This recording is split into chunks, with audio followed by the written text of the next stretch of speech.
सहना भवतु सहनौ भुनक्तु सह वीर्यं करवावहै तेजस्विनावधीतमस्तु मा विद्विषावहै। ॐ शान्ति शान्ति शान्तिः। ॐ नमो नारायणाय।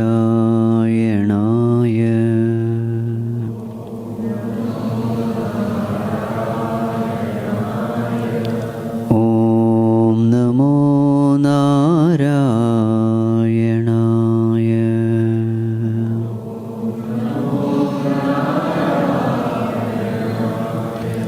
ॐ नमो नारायणाय।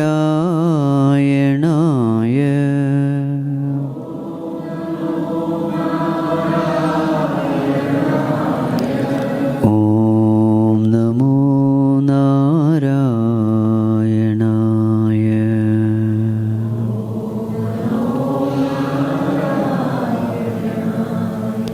ॐ नमो नारायणाय।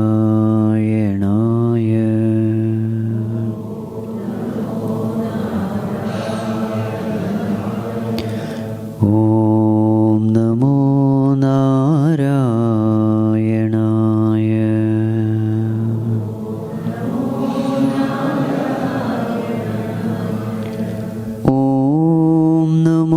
नारायणाय।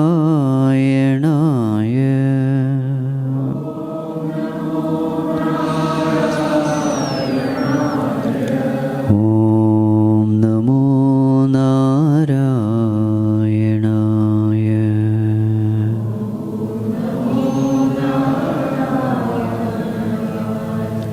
ॐ नमो नारायणाय।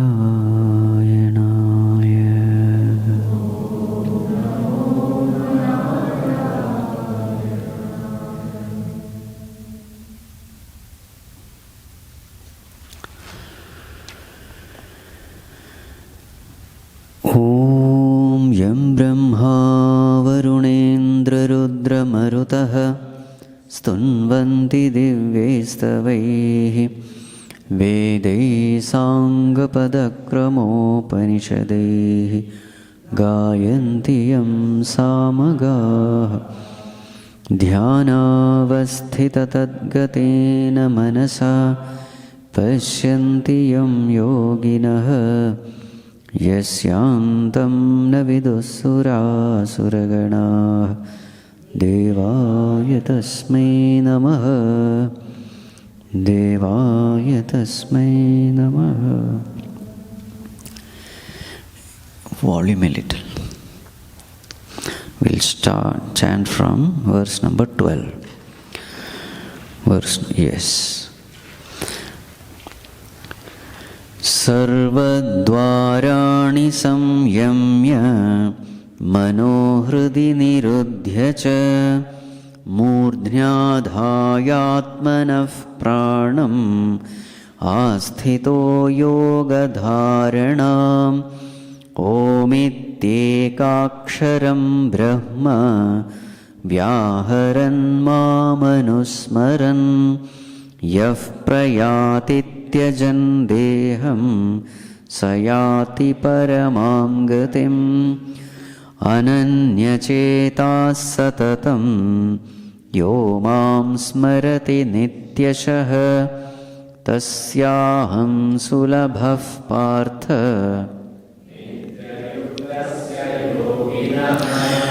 मामुपेत्य पुनर्जन्म दुःखालयमशाश्वतं नाप्नुवन्ति महात्मानः संसिद्धिं परमां गताः।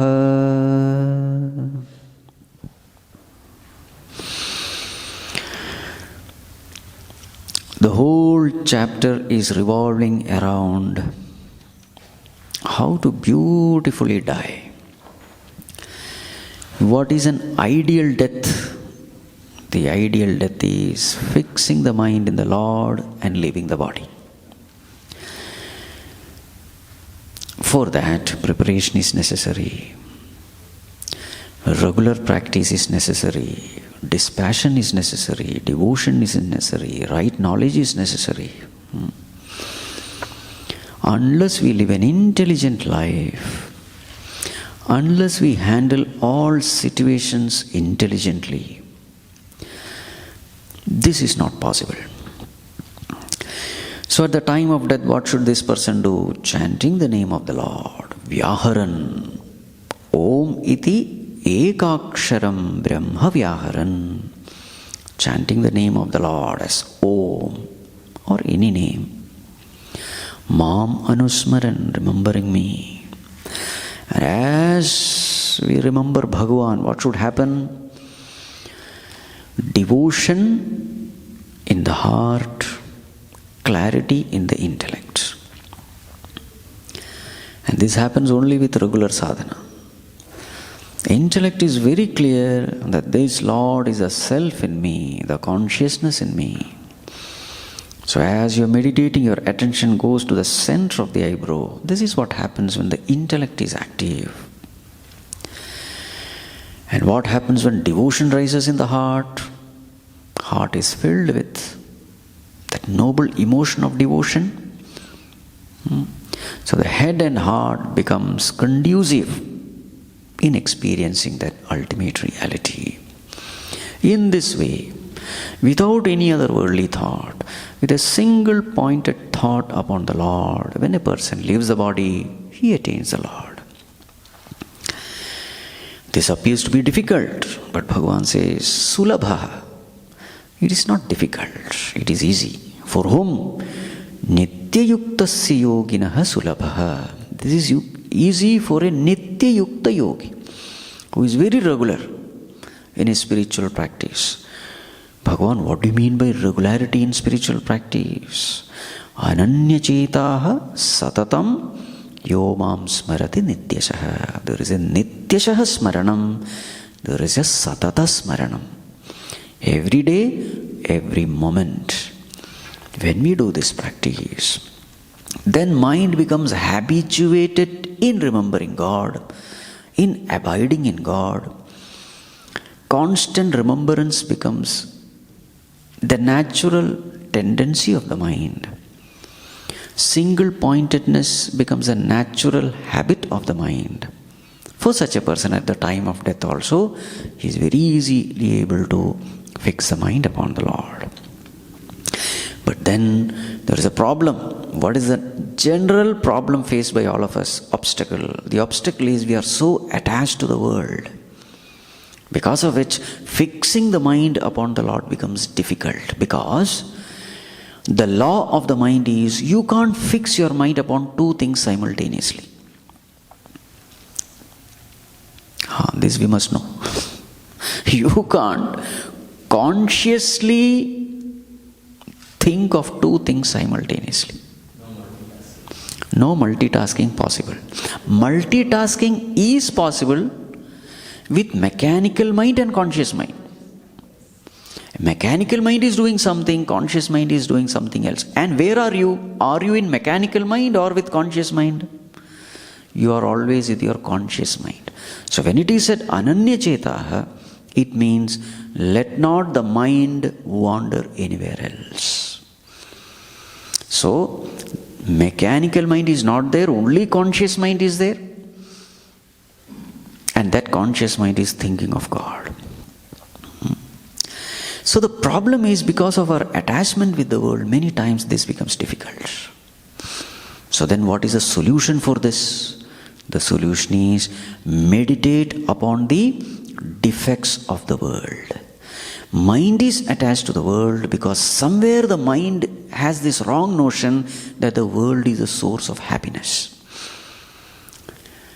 Whenever you misunderstand anything, being or situation as a source of happiness, then you cannot withdraw the mind from there. This is a psychology.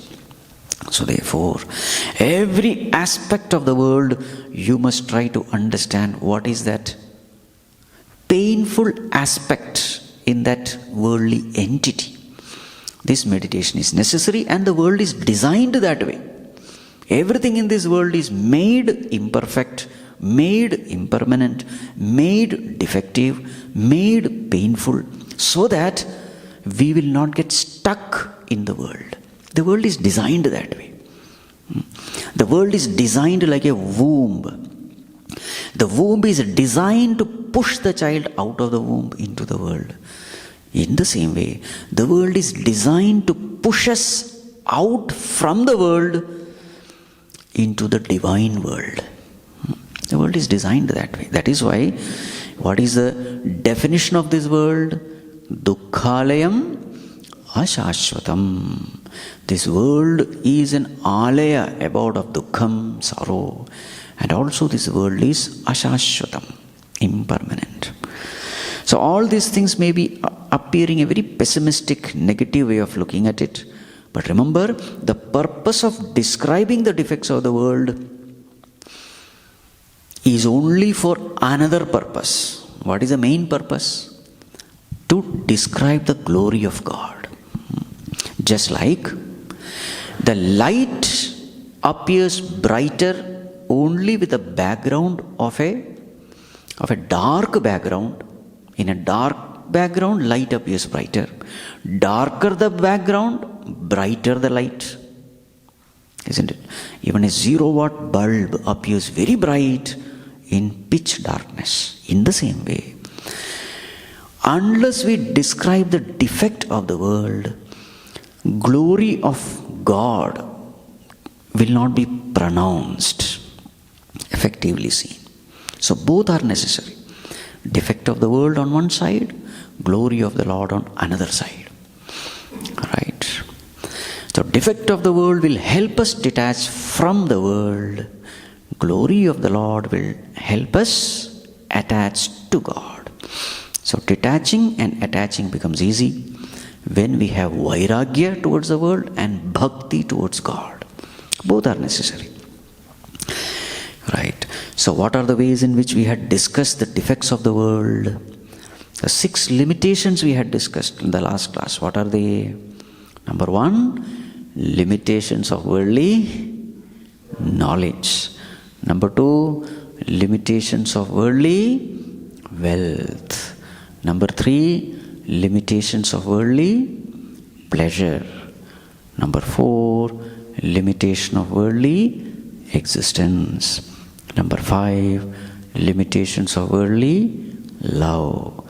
Number 6, limitations of worldly relationship. Okay? So even if you want to forget, I will not allow you. Okay. So these limitations, the purpose of this limitation is not to become sad. You will become sad, but that's an inauspicious sign also. So don't stop spiritual class. Instead, attend the spiritual class. Because the purpose of all this discussion is to glorify the self, glorify God, turn our attention to God.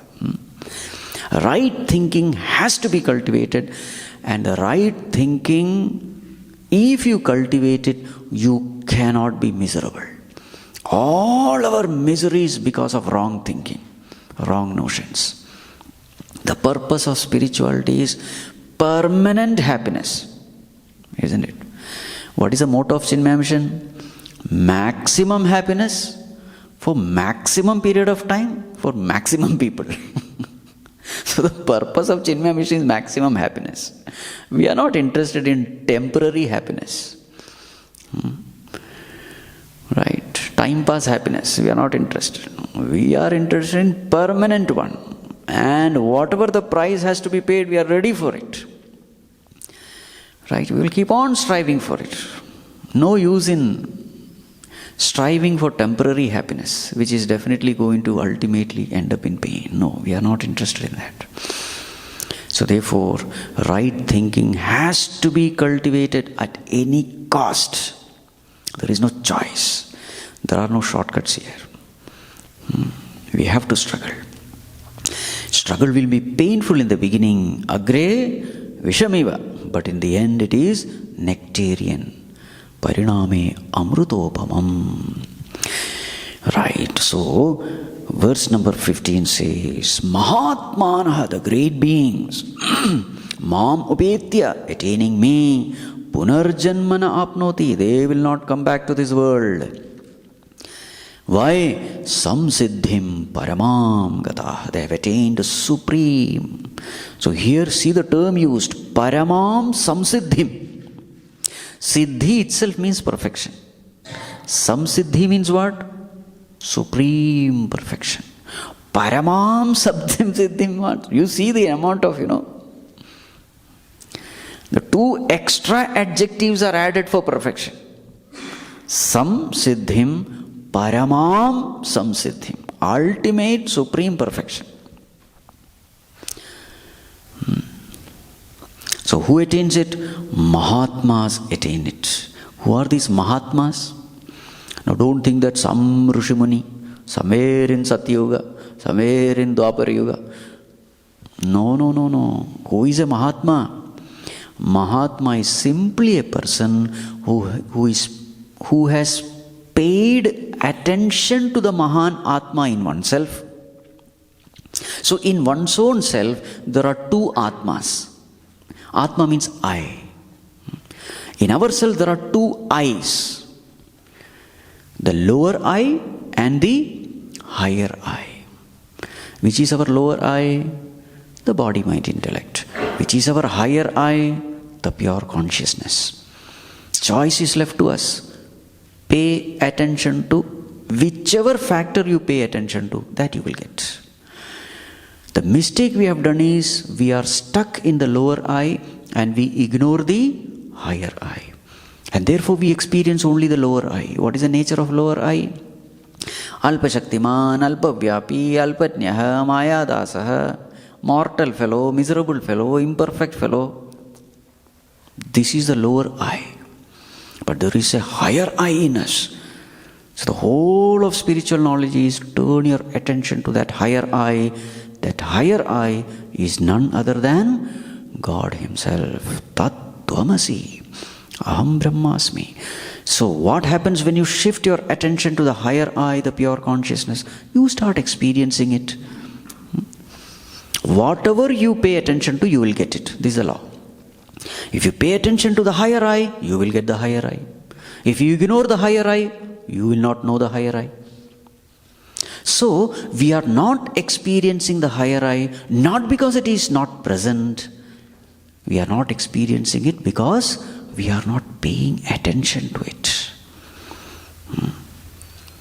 Pay attention.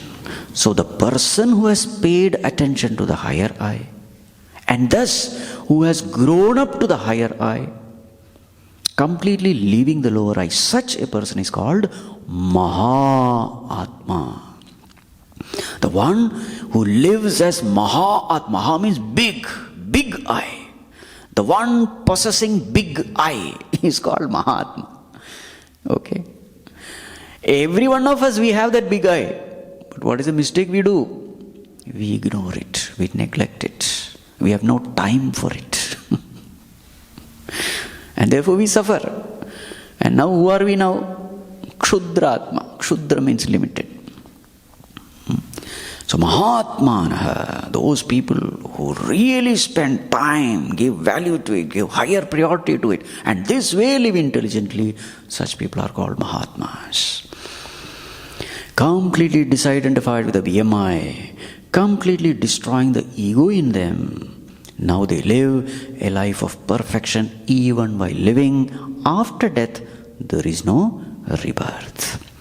Now that since they have used the term Paramam Samsiddhim, so naturally a question may come. Bhagavan, you said ultimate supreme perfection. That means there are different gradations of perfection also? Yes, there are. Will you please explain, Bhagavan? Verse number 16. So Bhagavad Gita is a self-explanatory text. Under the guidance of a guru, you will find that every verse, there is a connection. There is a beautiful connection. So Bhagavan will say one complicated term and then he himself will describe what those terms are and he himself will, So he himself will beautifully analyze the whole thing. So, next verse number 16. Abrahma bhuvana lokaha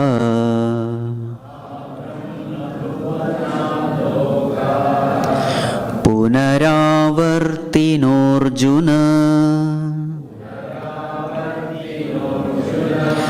mamupetya tu kaunteya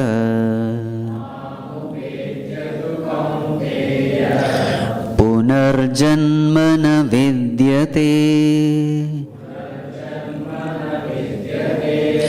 abrahma bhuvana lokaha punaravartinorjuna mamupetya tu kaunteya punarjanmana vidyate.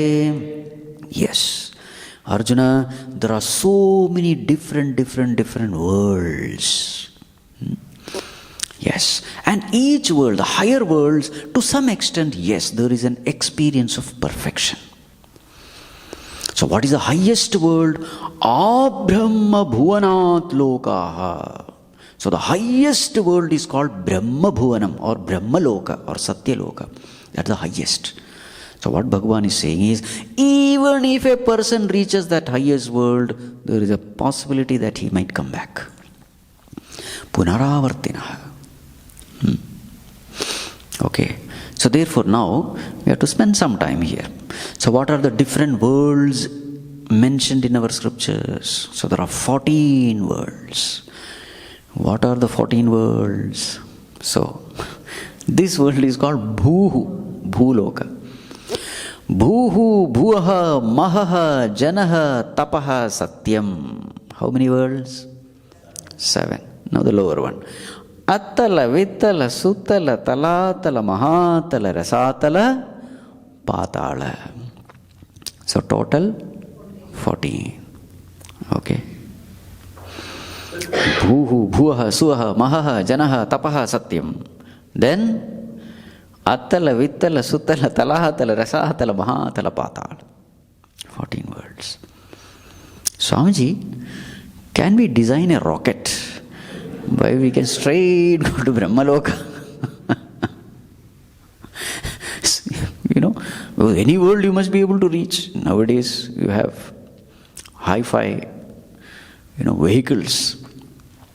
So you have to understand, what do you mean by Loka in Sanskrit? Especially in spirituality, what do we mean when we say Loka? Loka means, loose translation is a world. So naturally the thing which comes to our mind is some spatial region where we exist. So now we have to understand the real meaning of what Loka is.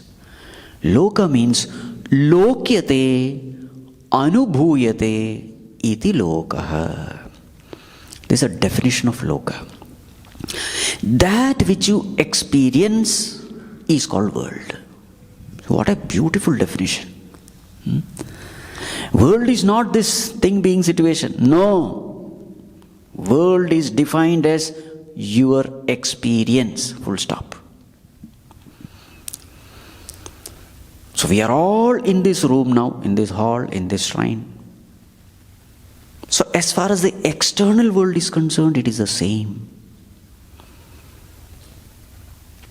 But though we are in the same external world, our internal world is different.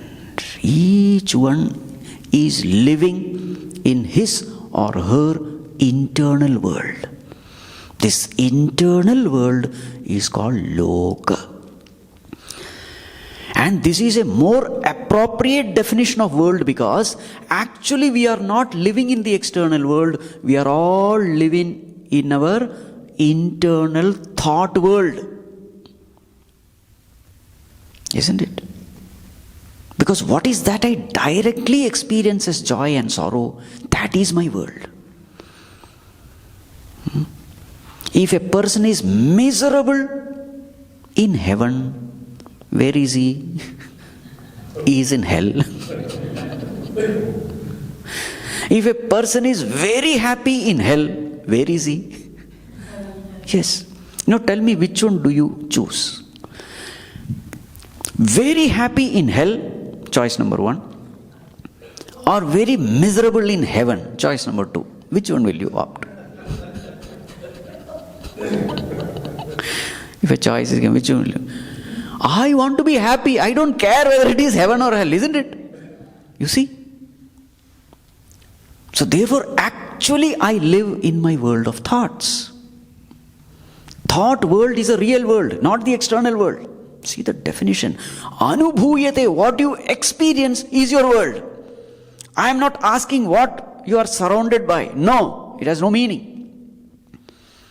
The most important question is, what are you experiencing? Joy or sorrow? Anubhuyate, see the term. Anubhavam, experience. Okay. So therefore, when we say Loka, don't think that it's some spatial region where you enter. No. What is that plane of experience? What are you experiencing? So if this is the definition, there are 14 worlds. So literally speaking, you can't enter into a world by traveling in the space. Just like you cannot enter into a dream world by traveling in space. No, dream world is a different plane of consciousness. Waking world is a different plane of consciousness. There is no traveling possible there.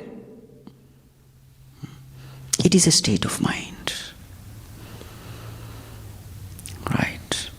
So all the actions you do in the Bhuloka, then you gather certain samskara, and when you die, physically, you are in a plane of consciousness. You are in a plane of experience.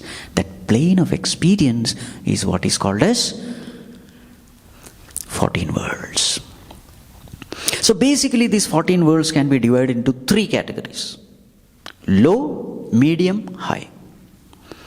So the higher worlds, they are all punya lokas. The more and more you do punya, mind is more and more pure. Such a pure mind will be cheerful. Intensity of peace, contentment, joy, based on that, levels are also different. And Brahma Loka is the highest world where greatest joy remaining as a jiva is possible. Jiva bhava is same, but as a jiva, the highest possible joy is in Brahma Loka.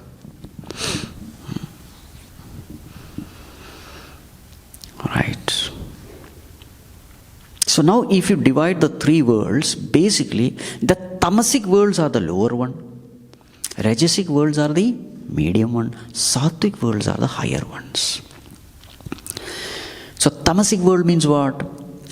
The world of laziness, the world of boredom, the world of loneliness, no interest in anything, the world of darkness, the world of confusions and delusions. That is the tamasic world. So in this world itself, you will find so many beings who prefer darkness. Yes or no? A snake, for example, it doesn't want to be exposed all the time, hiding. Crooked and wicked. The movement also is crooked only, not straightforward. Hiding and attacking. Always in disguise. You see, that tendency to harm others and find joy. The tendency to hurt others, the sadistic people. What is their joy? Their joy is in giving pain to others. Their existence, they think that I can exist only by harming others. That mentality is called tamasic mentality. Selfishness combined with hurting others. So that kind of dark world is called tamasic worlds. Then the second world is rajasic world. Here also there is selfishness, but harming is less. I will not harm others, but I am really wanting, my welfare. And therefore I will compete, I will compare, all those things are there. But harming is not there. So that is called as rajasic. And what is sattvic? In Sattvic, the joy of selflessness, the joy of service, the joy of cooperation, the joy of sharing with everyone is a higher joy.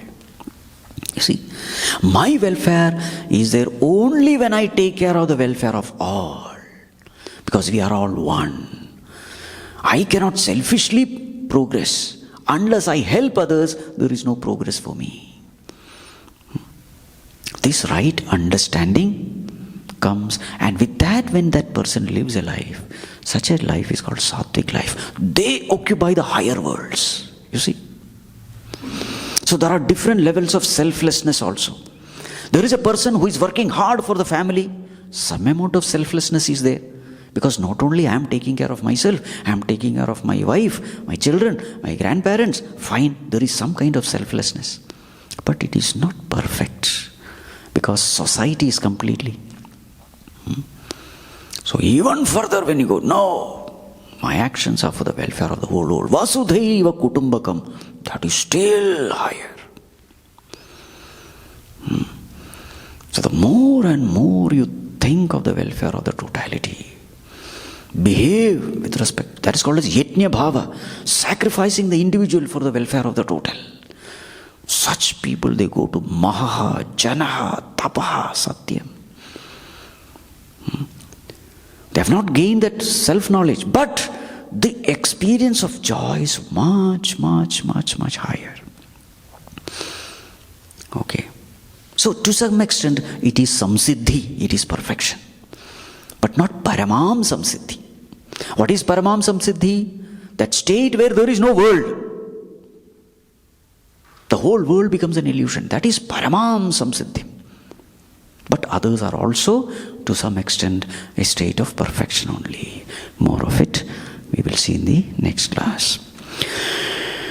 Om Sarve Bhavantu Sukhinah Sarve Santu Niramayah Sarve Bhadrani Pashyantu Ma Kaschit Dukkha Bhag Bhavet Asato Ma Sadgamaya Tamaso Ma Jyotirgamaya Mrityorma Amritam Gamaya. Om Purnamadav Purnamidam Purnat Purnamudachyate Purnasya Purnamadaya Purnamevavashishyate.